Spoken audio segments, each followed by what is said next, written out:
Boa noite. Vamos começar com a Agenda Cristã de André Luiz. Questão de escolha. Procure um delinquente e encontrará muitos malfeitores. É necessário, então, que você possua imenso cabedal de amor para renová-los, sem se fazer criminoso também.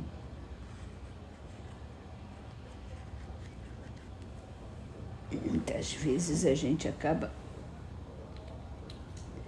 se desvirtuando por causa dos outros, né? No Livro dos Espíritos, pergunta 966. Por que, das penas e gozos da vida futura, o homem faz às vezes uma ideia tão grosseira e absurda? É que a inteligência ainda não se desenvolveu o bastante. As crianças compreendem as coisas como o adulto? Isso, além disso, depende também do que se lhe ensinou. Aí é que há necessidade de uma reforma. A sua linguagem é muito incompleta para exprimir o que está fora de vocês. Teve-se então que recorrer a comparações e tomaram como realidade as imagens e figuras que serviram para essas comparações.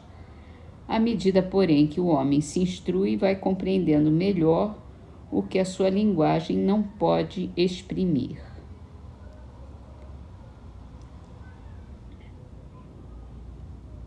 Muito bem. Vamos para o Evangelho segundo o Espiritismo e entramos num novo capítulo. Ninguém poderá ver o reino de Deus se não nascer de novo. Então, vamos tratar aqui da reencarnação. Esse primeiro item é ressurreição e reencarnação. E ele faz uma referência aqui aos textos evangélicos. Primeiro é de Mateus, capítulo 16, versículo 13 a 17, e de Marcos, capítulo 8, versículos 27 a 30. Jesus, tendo vindo às cercanias de Cesareia de Filipe, interrogou assim seus discípulos: que dizem os homens com relação ao Filho do Homem? Quem dizem que eu sou? E eles responderam: uns dizem que é João Batista, outros que Elias, outros que Jeremias ou algum dos profetas. Jesus lhes perguntou: e vocês quem dizem que eu sou? Simão Pedro, tomando a palavra, respondeu: tu és o Cristo, Filho do Deus vivo. E Jesus lhe replicou: bem-aventurado és, Simão, filho de Jonas, porque não foram a carne nem o sangue que isso te revelaram, mas meu Pai que está nos céus. Uma outra passagem, essa está em Marcos, capítulo 6, versículo 14 a 16, e em Lucas, capítulo 9, versículo 7 a 9. Nesse ínterim, Herodes, o tetrarca, ouvira falar de tudo o que fazia Jesus e seu espírito se achava em suspense, porque uns diziam que João Batista ressuscitara dentre os mortos, outros que aparecera Elias, e outros que um dos antigos profetas ressuscitara. Herodes então disse: mandei cortar a cabeça de João Batista. Quem é então esse de quem ouço dizer tão grandes coisas? E ardia por vê-lo. A terceira passagem está em Mateus, capítulo 17, versículos 10 a 13, e em Marcos, capítulo 9, versículos 11 a 13. Após a transfiguração, seus discípulos então o interrogaram desta forma: por que dizem os escribas ser preciso que antes volte Elias? Jesus lhes respondeu: é verdade que Elias há de vir e restabelecer todas as coisas. Mas eu vos declaro que Elias já veio, e eles não o conheceram e o trataram como lhes aprouve. É assim que farão sofrer o Filho do Homem. Então seus discípulos compreenderam que fora de João Batista que ele falara. A reencarnação, agora já é a mensagem. A reencarnação fazia parte dos dogmas dos judeus sob o nome de ressurreição.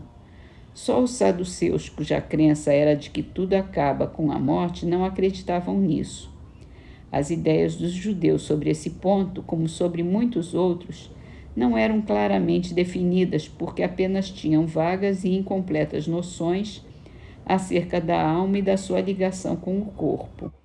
Eles acreditavam que um homem que vivera podia reviver, sem saberem precisamente como o fato poderia se dar. Designavam pelo termo ressurreição o que o Espiritismo mais judiciosamente chama reencarnação. Com efeito, a ressurreição dá a ideia de voltar à vida o corpo que já estava morto, o que a ciência demonstra ser materialmente impossível, sobretudo quando os elementos desse corpo já se acham desde muito tempo dispersos e absorvidos. A reencarnação é a volta da alma ou espírito à vida corpórea, mas em outro corpo especialmente formado para ele e que nada tem de comum com o antigo. A palavra ressurreição podia, assim, ser aplicada a Lázaro, mas não a Elias nem aos outros profetas.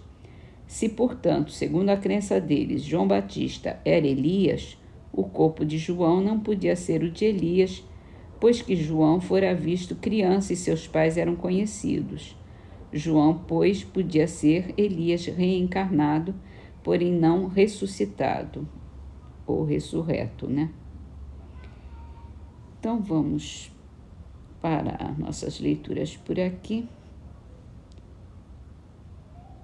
e vamos encerrar com a poesia Ramo de Rimas, de Fócion Caldas. Está no livro Orvalho de Luz. Ouro em excesso, veneno que ampara, cura e liberta, se dado na forma justa e usado na dose certa. Caridade verdadeira que apoia sem recompensa, perdoa 70 vezes, 7 vezes cada ofensa.